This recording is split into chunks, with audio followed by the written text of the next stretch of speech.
So of course we want to talk about the industry in general. We cannot just talk about the content without talking the industry. And PwC report that you recently published and other reports, and frankly our own observations and discussions we have at Cannes, suggest that, well, industry is under pressure. And it's not growing as fast as we would love to. There's a lot of disruption, but at the same time, your report suggests that there are lots of opportunities as well. So should we be scared or should we be excited about the industry? Well, I think there's a lot of reason to be still very excited about it. The way we characterized where we see the industry going over the next 5 years, we use the phrase a world of differences. And I think when you look at sort of the overall entertainment, media, technology industry, what you see is a real remix and rebalancing of where growth and engagement is occurring. And essentially the sectors that are benefiting from all the changes in technology, all the changes in user behavior are really anchored around digital and the internet, as well as video-based entertainment. And from a sector standpoint, the traditional publishing industries are the ones that face the most amount of challenges, both from a user engagement standpoint and also from a spending standpoint, both in terms of advertising and consumer direct spending, whether it's transactional or subscription. Mm-hmm. Same thing you see on a geographic basis too. You see a rebalancing of where global growth is occurring. Some of the bigger economies, they're barely growing at GDP, maybe slightly above, so it's more of a flat, steady as she goes. But lots of great opportunities for growth in faster growing economies, more emerging markets. And we're pretty bullish on, in general, the sector in this kind of rebalance mode, reshaped mode, providing a lot of opportunities for the companies that can adjust, adapt, develop new capabilities, work with different players, all those as part of the recipe to actually not just survive, but thrive in this world of differences. So you can thrive if you're quick, but if you're sort of stagnating, you probably would not survive. Well, you have to transform if you're a legacy business. Mm-hmm. I'm sure we'll hear about if you're not transforming all the great things you can do if you're really at the forefront of these changes. So Mike, I will probably start with you, sure. Given that out of our speakers, you're probably more traditional publisher, still digital. I look very traditional. You look very traditional. You have a shirt. Yes, I know. So, sleeves. how obviously those trends around digital technology, video, they're not new. So how do you feel about the future? I think you always look at it two ways. I think the fear of the unknown or the fear of the troubles are kind of one side, and the opportunities obviously the other. And I think of this, Monetization has been around for 28 years because we're very traditional. And I thought you were formed in 1870. In 1763, a little Prussian farmer traded a sack of yams for a printing press, and that's how the Onion began. So says the mythos. But we've been around for 28 years and had to transform from print to digital, and the kind of move that's in right now in the next 5 years. It's as big of a disruption for traditional publishing in the next 5 years as it has been for them the past 15, and I think there's one lesson to learn for all those companies, ourselves included, is you just got to be quick and you got to embrace the changes that are audience driven out of the gate. So we got into the branded content business 4 or 5 years ago because we knew how important it was. We knew how important platforms are as partners, and not just trying to contain people to your own owned and operated sites, even though you may not monetize it as well somewhere else. But in the end, it really comes down to, if you have a passionate relationship with your audience, you have to be where they want to be, and you will always figure out how to monetize it. Well, it's interesting. You mentioned 20 years, and it's not that long. At the same time, you almost feel like a dinosaur in the media industry that way. How fast it's really changing? I think the last year has been there's been an incredible amount of change, and I don't see how that doesn't accelerate even further in the coming years ahead. It just seems like the importance of platforms and the importance of really authentic content creators is so important, and there's so much terrible content out there, and there's so much bad aggregation, and there's so many things that consume people's time, but in a way that's not really rewarding. And so I think there's an opportunity for those who do have differentiated voices and are really strategic with partnerships to actually be able to thrive in the And we'll get back to content, obviously, since that's the topic for the conversation. But Charlie, your business seems a little bit younger. It's been around how long? 3.5 years. 3.5 years. But even that already has a certain scale.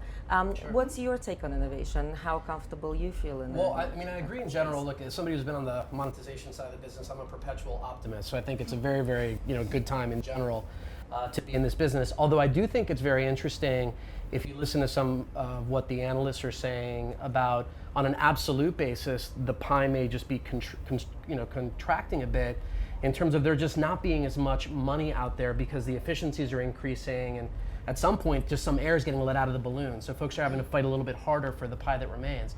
So you have to be optimistic, but you do have to be very agile and go after these new things. I agree with what Mike said about, from our perspective, it's all about creating a brand. It's about creating a really passionate relationship with an audience. That, I think, stands the test of time through fluctuations in technology, in distribution. Frankly, I was talking to somebody on your team and they told me when the economy started, it's like over a century of brand building, and I think you kind of bear out the point. You've been through 1,000 different fluctuations in distribution and tech, but you guys remain, and that's what we're trying to do. We're trying to bet the long game by building a brand that connects with an audience and using the pervading distribution models to get to them. Today it's Facebook and Snapchat and Instagram, but tomorrow it's going to be more about VR or other forms. And once you have the brand and the relationship, you can adapt to those particular things. So that's what we're really focusing on. So audience builds relationship with the audience by creating content, right? Yeah, unique, differentiated content creates relationship with an audience. And Me Too builds relationship with the audience by?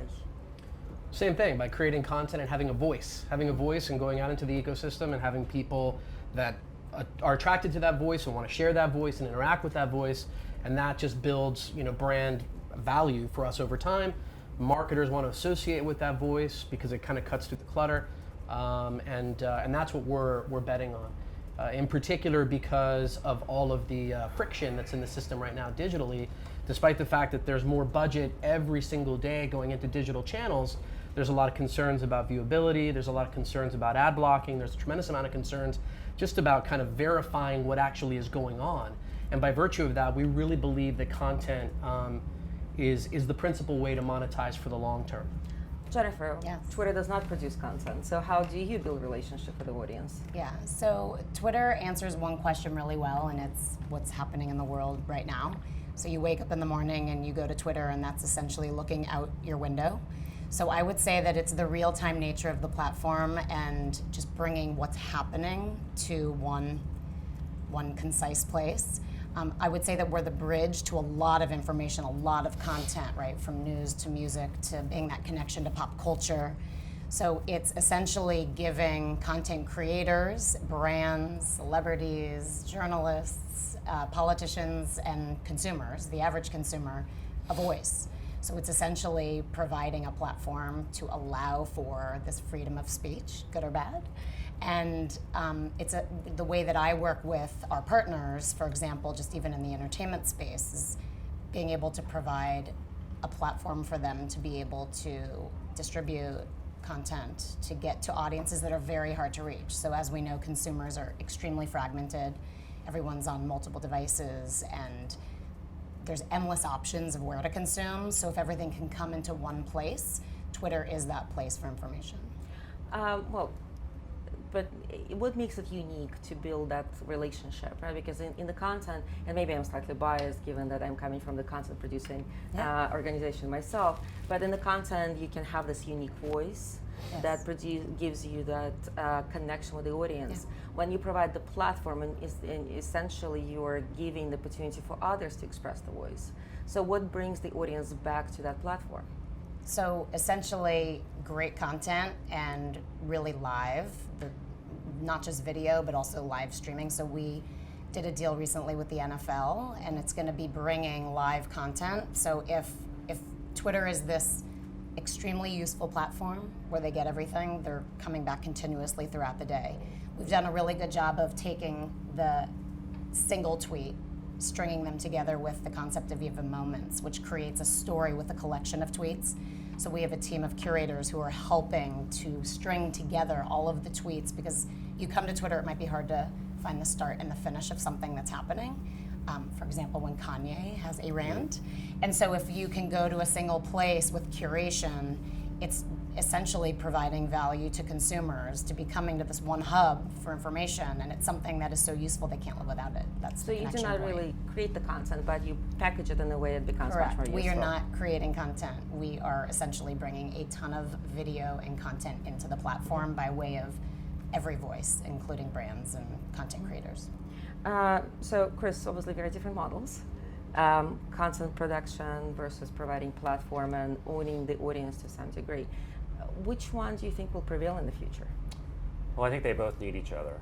So I don't really see them necessarily as being so adversarial. I think content has always needed distribution. Users want a great user experience, which I think is really the role that fundamentally Twitter and other kind of aggregators have to provide. They can be the connect point, the bridge that puts fans, which I think is really what we're talking about, fans in direct contact with the content sources that they habitually and have affinity and really love and want to be with. And they can do it at scale that probably no independent producer can. I think in contrast, the content maker, and we sort of have a maker maximizer framework that we talk about, that this maker, really kind of owns the creative process, the relationship with the artist or the creator or the user that's generating that content. We see that as actually a really thriving role. Content has probably never been, quality content, probably never more in demand, and not just obviously in ad-supported environments, which is why we're all here now. I mean, the subscription-supported video environment has exploded over the last 5-6 years. So I think it's a symbiotic relationship between the content producers and the aggregators that manage the user experience. I think the tension point, if there is one, sort of right now, in terms of where we are in the industry, is you're moving from a model where you as a publisher really made your living in an owned and operated world for a large degree. And your packaging role as a network or a magazine title really was where you were able to bring in advertisers into your environment and monetize them on your air, in your pages, in your brand directly. Now you've got to develop a partnership model that really works for both partners. And I think with various aggregators, we're in different stages of how that's evolving. Some are looking for more monetization as studios or as publishers from their aggregators. Others are working hard to take advantage of the rev share models and other ways of kind of doing business that are gaining traction. I want to push on that a little bit, because if we take your model, sort of makers, they specialize on great content. And then there are aggregators, the ones that distribute that great content. So it probably would assume that makers sell the content to the highest bidder, and aggregators just make sure that they have them more and more of the audience. Yeah, well, there's that dimension, and I think Mike pointed out they get to content to where the fans want it. I think that's like a really sort of simple but actually quite nuanced kind of insight, because the format, the environment, sort of the shape and context of that content and how it gets discovered and how it gets consumed is not kind of unified across the different ways that fans want to perceive it. They may want something short form, they may want something longer form, they may want something that's digital, they may want to have a physical experience, and you as a content creator, if you're really excelling kind of in the environment we're talking about, you're able to both create and participate from a monetization point of view in each of those areas. And I think that's sort of the critical change in kind of business model and capabilities, that brands have to have kind of many slices to justify the creation of the content. They can't probably make it from a single source like they used to 10, 15 years ago. Mike, how does it happen in Onion? First off, I agree with that point, but at the end, we kind of have. Everything we do is about creating really smart. Mostly comedy. We also have a pop culture site. It's about creating really smart comedy. And I did a speech yesterday where we talked about how we do. Every week there's 1,500 ideas or headlines that get created, and of which they only publish 30 of them as videos or articles. And so it's super selective. It kind of curates itself from its content creation, and that's why it's built such a strong brand over the years. From a business model standpoint, I feel like as a great content creator, you always have to embrace advertising, because it's the number one way to get your content out to as much people and get it paid for. The other side of the coin, though, is I don't see how, as smaller publishers or non-platform partners, how you have to have a second revenue stream, and you have to have either be part of all the studio deals with the 150 plus OTTs that exist now, and there'll be 300, I'm sure, by the end of today. Even we did a joke years ago that Overstock.com would do a streaming, and then we did it 5 years ago, and then they launched it last year, and you're like, okay. So I think you gotta pursue all those things, because premium content is expensive to produce. The ad business, while it can be great, it's not the TV ad business where you walk into the year, you have your big upfront, and you're like, all right, I know how much money I'm gonna make for the year. You gotta manage your business quarterly, and that's tougher to do. It's an ad-supported business. Well, in that case, we probably should start talking about ad blocking. Yeah. So ad blocking, what do you think about it? I Is it here to stay? Yeah, I think there's just this natural tension between audiences who are used to consuming content for free, who, when they pay for content, don't necessarily realize they're paying for content. So people pay for a cable and the internet, and they don't understand how much money's going back, in carriage fees to all the networks. They just think they're paying for access. People don't really digest that stuff. So this, kind of this really smart consumer base who's not used to paying for content in a way that they're not conditioned to it, but with things like Netflix, they're getting used to it, and they're also fighting back on, because there's not paying for content. There's publishers try to over monetize content, and so you create this really shitty, really bad experience that is the reason ad blocking exists. And so I think there's these tensions, and then there's these block the ad blocker, and I think a lot of it just comes back to publishers not understanding their audiences, and audiences need to understand how publishers create the stuff that they want. But if you aren't unique enough in what you create, no one will ever pay for it.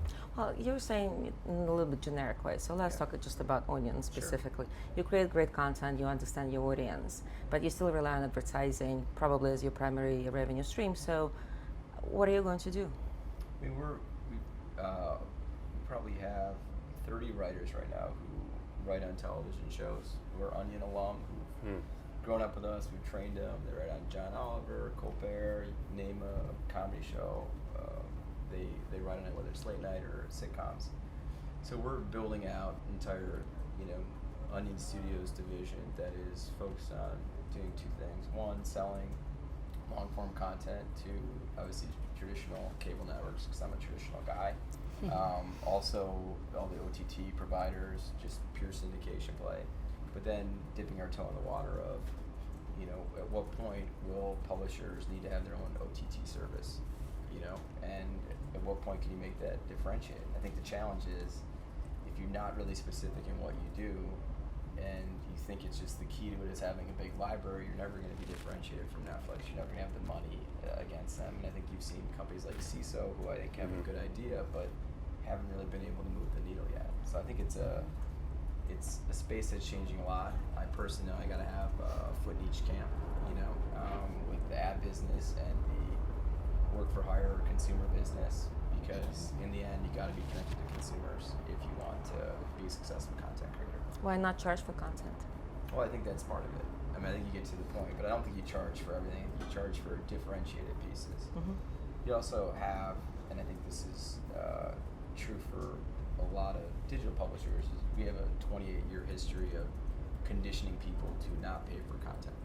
We started off as a free newspaper in Madison, Wisconsin, and so I think when brands all of a sudden give you something for free and then charge for it, that doesn't really work. So you really have to do something totally unique, totally differentiated, and something that people want in order for it to actually work.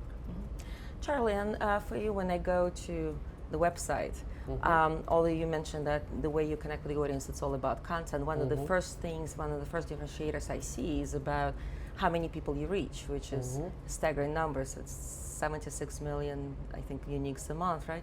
So you actually promote the audience and rather the reach rather than the content. Yeah, I mean, I think that the reach thing is maybe just a bit of an homage to what folks expect to see in terms of seeing these metrics. The reality is we base our entire business on engagement.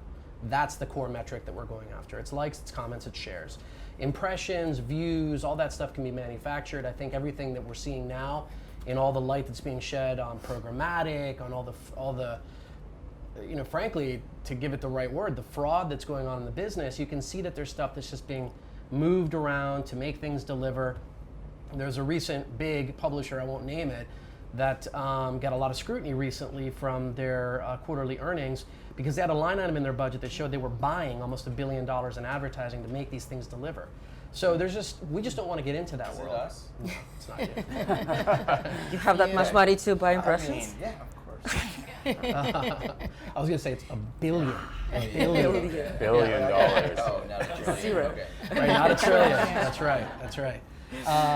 So the fact that we put reach is, I think it's just, trying to share with people that there is a scale opportunity, but ultimately what we're selling, whether to an advertiser or to an OTT person or a linear player, because those are our business models, right? We go to brands and we say, hey, we can create a piece of content for you that's going to be frictionless because it's not going to be hit by these ad blockers and it's not going to be below the fold. It's going to be something that people actually want to consume, but it's going to have your brand messaging intertwined in it. Or we go to an OTT and say, let's see, you've got an over-the-top platform. Statistically, you want cord cutters and cord nevers. Well, 1 out of 3 of them in the US is Latino. Maybe you should have a point of view about the kind of content that you'd want on your platform. And so we create that content for those players as well, whether it's Verizon or Comcast or YouTube Red or Hulu or whoever it is. So ultimately, we're just saying this content will engage a consumer. That's good for everybody in the ecosystem, and therefore, you should want that. 2 seconds to go back to the previous question about O&O and distribution and all that stuff. We have O&O properties because I think they're important from a brand building standpoint, and they're important as data collection points. So we can really kind of use it as a sandbox to play with, do testing and different things like that. But since we don't have banners, we don't have pre-roll, we're not trying to jam a bunch of people into the site in order to make campaigns deliver, because frankly, that's previously kind of what a lot of O&Os were, even in my career, we've used for, really pushing traffic to it so we can make things, deliver for advertisers. And so we're using our O&Os in a very, very different way. And most of our distribution is where our consumers are, right? Our consumers are 18 to 34 with an emphasis on 18 to 24. So these guys are not going to www.whatever. They're consuming most of their content on social platforms or over-the-top platforms. And so we want to be there, and whatever the latest platform is, we want to be there as well. And that's how we kind of view the distribution piece of it.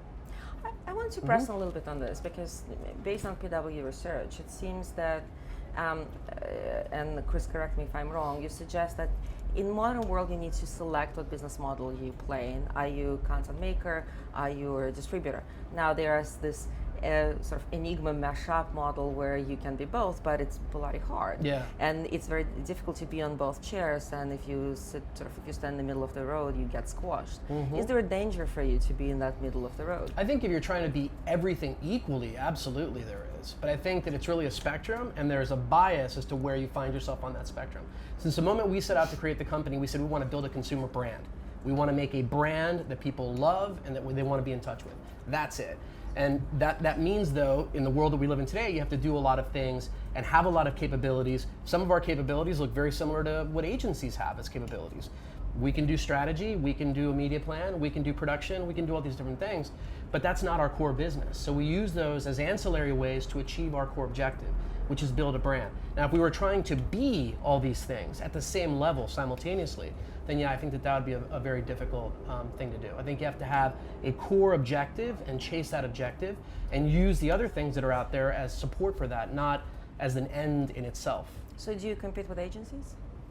Well, I think in the whole ecosystem in some ways is sort of competitive or,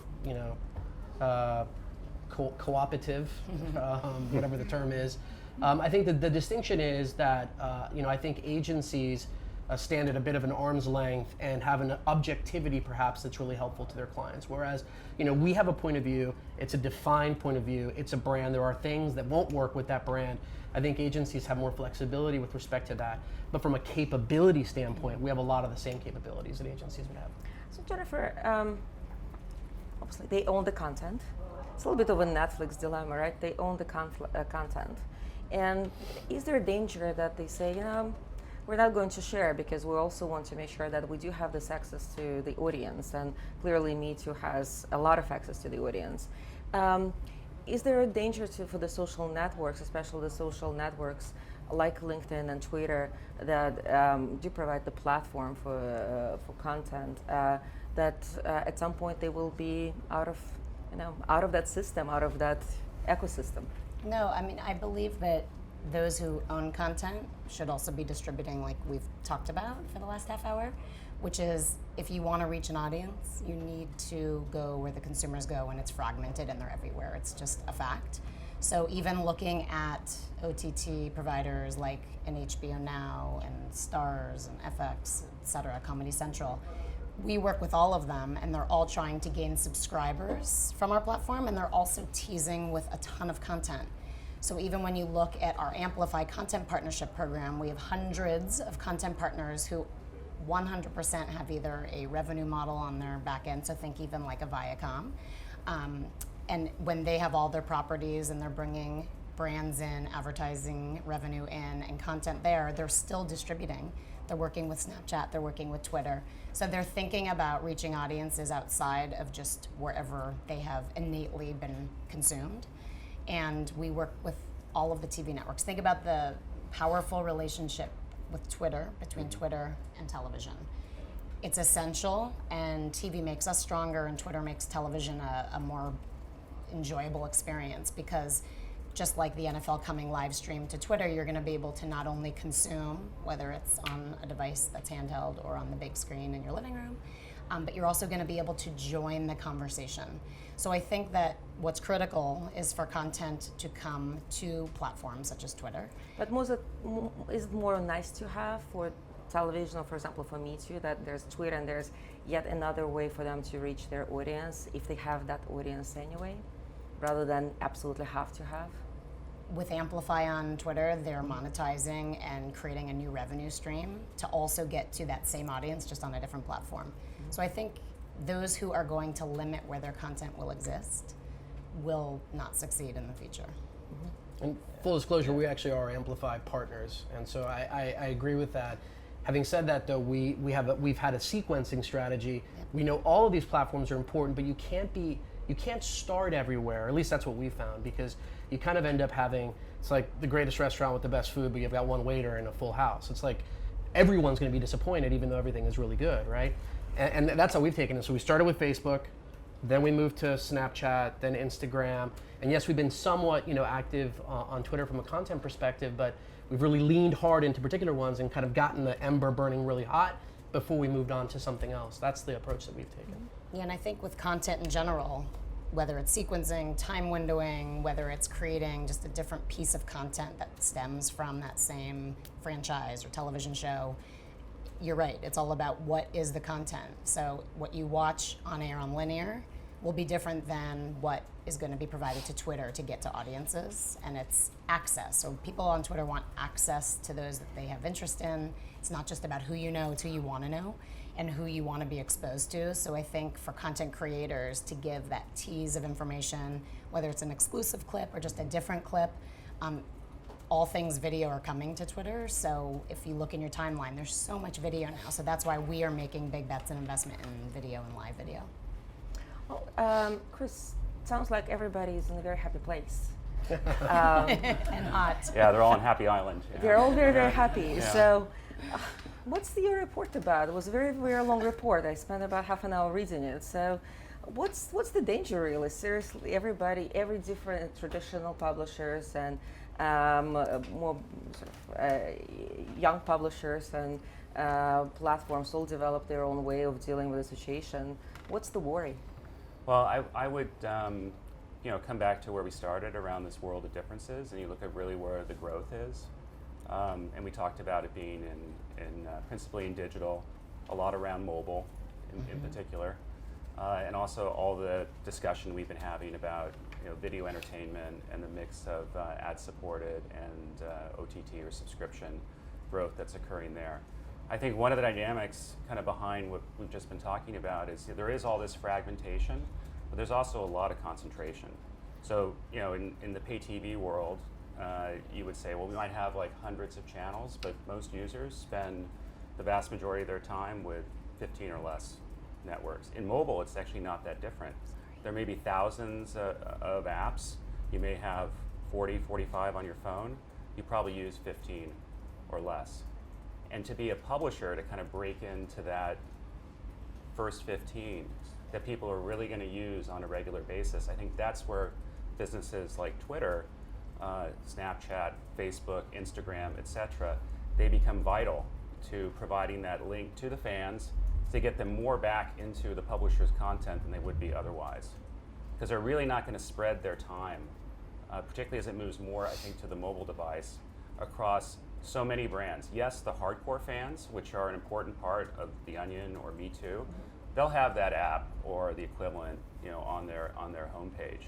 But the casual fans and the fans that are just discovering the brands, they're going to be more on the platforms that we've been talking about, and that's going to be really the first place to kind of begin developing that relationship. So I think that's part of the tension, part of the maybe not so sunny story for a lot of brands, is that can they really ascend to the level where they're going to break through on a platform like Twitter? Certainly something like the NFL is going to, or a top tier celebrity and a variety of other super high quality brands, but many are not. And many also have kind of been able to at least exist kind of in the ad environment that we were talking about before, which is fundamentally not one that really users like and really doesn't perform for advertisers. Mm-hmm. So in an environment where publishers have to take more ownership, not just for the content that they produce, but also for the ad experience too. Absolutely. And I think that's where all this discussion about we got to get more into helping brands engage with our audiences. So we're actually going to help them make advertising content that's as good as the entertainment or information content that they normally receive from us. That's part of it. Getting better ad units to drive more engagement, that's another part of it. Having fewer units, that's a big part of it too. We work with a lot of players in the video business and the television business. A major theme for them is getting those ad loads down to a point where it's much more tolerable for the user, and actually it even fits with the creative experience that they're having with the content that's there. They don't seem out of place, they're in context, they kind of belong together. That's kind of the new recipe for being able to make advertising work in a contemporary media environment. So let's talk about that. So advertising that feels more natural and more engaging. How do you approach that? Yeah, so we do 100 plus campaigns a year with clients, and we think it's a big piece of our business, and it's all about coming up with an insight. Usually it's some comedy of something that will really resonate with an audience, and working with the brand and the agency to make sure the way we're tackling their business problem works for them in a way that works for the brand, but also as stewards of our own brand, make sure that we're not watering down comedy, because watered down comedy is terrible and no one wins, and make sure that we help brands take some risks, because I think the solutions that we all need to employ about using native and branded content and having better site designs, that are more user friendly, I think we all agree with the prescription. I think the problem is that we're always balancing this old world where you may even have a marketer who's used to a low eCPM and they want a ton of ad units on a page because they can feel good about it. And you're like, this is not the way you should be buying media. But there's this huge education that's going on, and some of these kind of old school tactics from traditional guys, not like me, are causing the ways for us to actually make great content for brands not work or make them not as important. So do you have your own journalists that write for or create content for Oni and do content for the brands as well? We have like 60 creatives on our overall team. We engage them in one process where they create sponsored, articles, videos for brands, and we also have a few people who are professional marketers who can take ideas that we're really excited about and kind of intertwine a brand into them based on the brand's brief. So we have a very well-run process that ultimately is based on creativity, and a lot of people talk about art and science, which is kind of what we're getting into today on the maker versus distributor, and part of science obviously being user experience. But I feel like if the people who will thrive are the ones who can take enough science to learn about their audience, but ultimately always let the art and the voice of these brands live, and not try to get caught up in chasing a new trend because of science. Because I think we've seen so much terrible content be created because it's like, wow, BuzzFeed's doing really good with these cat videos. Maybe we need to do those. And you're like, yeah, that's a great idea. And you see a bunch of people employ these, foolish tactics, and in the end, short-term audience gains, but terrible long-term brand implications. Well, how's your audience feels about the fact that sometimes it's not clear which content comes from the Onion team and which content is really branded content? Oh, we're super clear about it. And we employ a philosophy called train, not trick. So everyone should be conditioned, whether they're on a social platform, whether they're on your site, that something's sponsored content. And a lot of times we poke the bear a little bit and kind of make fun of the brand in the intro of it, like we're doing this because our corporate overlords told us we had to. And our audience loves that because you bring a brand into the joke, and then the content speaks for itself for an advertiser. So we think the number one mistake you can make is not being clear what is sponsored content versus what isn't. I think that's a fundamental disabuse of trust that we've worked really hard to build for 27, 28 years. And what's the role of agency, since you have creatives and client knows the brand, you know your brand, and you know how to make a great joke. So what's the agency role in this? I think they're the best facilitators, and I think they have the best relationships with advertisers. Are you just saying that because we're at Cannes, or you actually We're mean all it? here in the room. Do you think there's some agencies here? I don't know. No, I genuinely believe that that you have to, as a publisher, you have to fully embrace agencies and platforms. And I think that every one of these businesses has a unique offering. You talked about the objectivity of an agency. I think that's super important. Like I think they have a great place, and they have a lot of resources and knowledge about different aspects. But I think in the end, the way it works well is when these three different groups can work together. So you're distributing all your content on Facebook and Twitter that are sponsored. You're maximizing reach for part of the Facebook Anthology program and the Twitter Amplify program. So when we sell a big campaign, Facebook's happy or Twitter's happy because they're getting a cut. They're distributing it in a way that we couldn't do by ourselves in an efficient way. The advertiser's happy, and the media agency or creative agency's happy because our execution connects to their initial insight for the brand. That was Chris, PC enough, right? I know, it was excellent. It's like a total kumbaya.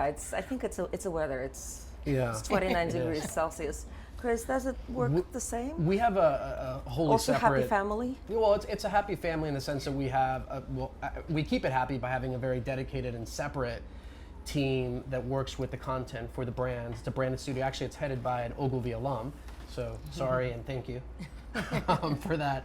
But so we have just a dedicated group of people that creates ideas. Now they're fed by the editorial insights of the team that creates content every day, and so they know the voice and the tonality and what works, and they have the same insights. But we keep them separate for this very same reason that was talked about, which is we don't want our audience to ever think that the same folks who are creating the content are also creating commercials, or anything that's sponsored, that's sponsorable. Okay, a commercial message, a branded message. But we also disclaim clearly whether it's on the platform. Facebook actually just released their own brand guidelines, which make it easier to do, or it's our own thing through hashtags or that kind of thing. That there is a sponsor involved, with the initiative. And then in terms of the ad experience or ad blocking, I think Chris, what you said about it's a combination of things, including better ad units and all that kind of stuff. I do think that that's important. But I think it's sort of it's important to a degree because more and more people are consuming. Our audience, 85% are on here, right? So talking about the rich media unit should only do this for 3 seconds. It's like on a screen like this, it's kind of like at least for us, it's not something that we see being very valuable for the long term. So I think it's more about, how can we think of ways to, at least for us, scale this kind of branded content creation so that it's valuable not just to us and our users, but also can be something that's more of an always-on reality for brands and not something that's so kind of campaign-driven and kind of intensive in terms of the heavy lifting. I think my point was kind of more in the direction of the guys with the Ghost on the Palais, where they're creating a lot of, you call them units, opportunities for brands to participate in users' content creation that create a brand experience that users actually want to use. Mm-hmm. So that may be, they create a Gatorade filter for the Super Bowl. They can create a variety of other things that actually get users to interact with the brand in a way that they're still getting brand value, but actually users are benefiting from it. It's helping me communicate to you in a way that I think is cool, fun, interesting, etc. Jennifer. Yes. Temptation to get into content creation? It's a great loaded question. I think the power of the platform with its live capability, I think we should continue to bring in partners such as the NFL. Pretend they're not here. No, they're great partners. Partners like the NFL to live stream. I mean, I wouldn't say it's out of the question in the future for us to think about should we be working with creators in a unique way to actually bring original content. However, we do have Niche, which is about 33,000 influencers, and they're creating content agnostically for all platforms. But when we work with brands, we'll go through our brand strategy team, and Idea will come to be, which is like our idea factory team that helps empower our partnerships. And when we bring in influencers to help create content, oftentimes that content gets used not only on Twitter and possibly other social platforms and other mobile opportunities and environments, but then we had Niche influencers create content that HP as a brand then took and made a commercial out of. And so I think it's not only where linear and more traditional content's coming to social. I think social content and these influencers who have incredible followings can oftentimes create content that's then pushed to the linear. And so I would say content creation is definitely at the forefront of what we're thinking about, but more helping our brands and our partners and our content creator relationships So flourish. even you compete with the agencies, poor agencies. No wonder they need a good party and a good sun. We talked about art a lot, so just a little bit about science, since we have to. Chris, you mentioned that the future will look a lot like access to first-party data, a lot of analytics, and a lot of algorithms, multi-channel, all very loaded, very heavy, very scientific terms. Doesn't it play in hand of companies like Google, Facebook, that already have those kind of capabilities? And are they going just to get bigger and bigger, and everybody else smaller and smaller, since the pie is not really growing? Yeah. Well, I think they can get there faster because they're not dealing with any kind of legacy business model, operating model, technology infrastructure. And they have enormous scale in terms of user engagement, so the ability to test and learn and innovate at scale kind of can accelerate their ability to keep moving forward on those dimensions. I do think that even some of the quote kind of legacy media companies have made a lot of advancements just having sat through a lot of the upfronts in New York, along the data management side of things with big investments in platforms around their first-party data, in a way to mimic what's happened in digital, but deliver more of that targeting and segmentation that advertisers want, that they've learned to really enjoy the benefits of in digital, seeing more of that come into the video environment, both in linear and in other platforms. So I think that's a transformation that is very real. And essentially, I think all the larger players are really all over that. I think in the end, we do have a view that overall, like, the pie is not growing that much. So you are going to see basically a share shifting, and I think it'll be those companies, similar to the themes that we've been discussing over the last hour, those companies that have real fans. So they're not just delivering impressions, they're actually delivering fans. So they have much higher levels of engagement, affinity, and habitual use than, quote, brands that really survive just on delivering generic impressions in demos that aren't as targeted and aren't as meaningful as those that really have fans. So you'll see kind of a parting of the ways between the fan-centric publishers and the platforms that can really support that kind of fan intense engagement, and those that don't. And that will kind of be the rebalancing, the remixing of the market share in this period of in total, relatively low growth. Now again, we're pretty still bullish and aggressive on these subsegments that we've been talking about too. So there might be more of like a rising tide, but money has to come from somewhere. Mm-hmm. And I think the rebalancing will be driven on those dimensions. Okay, well, I think that's a good segue. I just have a couple of minutes left. So we're going to do a lightning round. There will be 3 questions. Just one word answer or close to one word answer. We'll start with you, Chris, and then I'll mix it up a little bit. So the first question will be, what company or the type of the companies you think will not exist 5 years from now, or you worry about the most? Medium-sized publishers. Niche players. Yeah, I mean, I wouldn't name a name, but I would say... One word. Sorry. Well, nobody said one word. I said one word. Same. Subway. I don't know, we always make fun of Make Subway. fresh. Yeah. It's always a brand. And who knows? They're probably going to be in the media business soon. And, OTT. Who knows? You mean Subway that you eat or Subway that you ride? Subway they eat. Okay. Trying to be provocative. Foot long or success? I think Footlong goes first. Foot long goes first. Okay, so what company or competitor you are concerned about the most, Chris? Chris? Oh, Chris. Sorry. Nice. Aren't you like it, Charlie? Concerned Yes. about? Yeah. Vice. Charlie.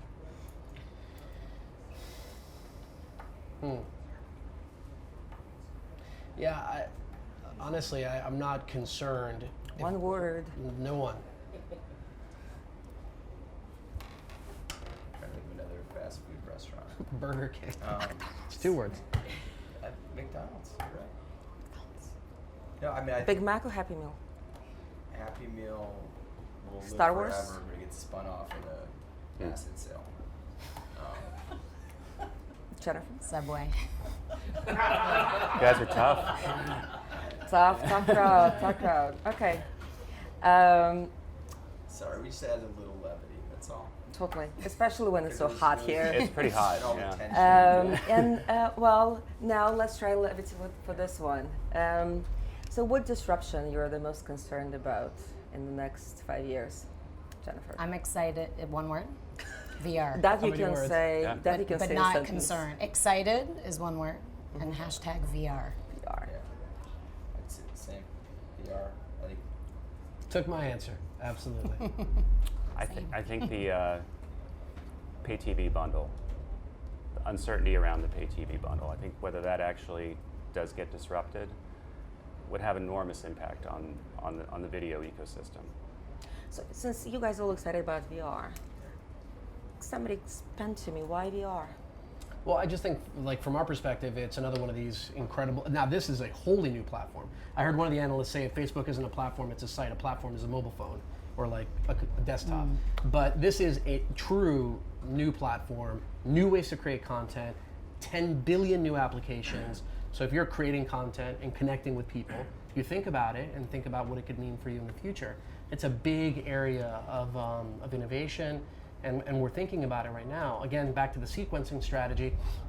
I don't see us running out tomorrow and creating a, Gear channel or whatever, an Oculus or Jaunt or whatever the other companies are.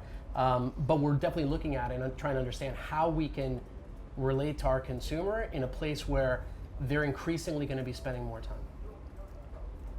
Yeah, I also feel like it is the most innovative kind of experiential thing for an audience that we've seen, and I think we see with technology in the next 5 years with VR alone, people's experiences in VR will, I'm not going to try to sound like Elon Musk here, because that's not a comparison I get often, sadly.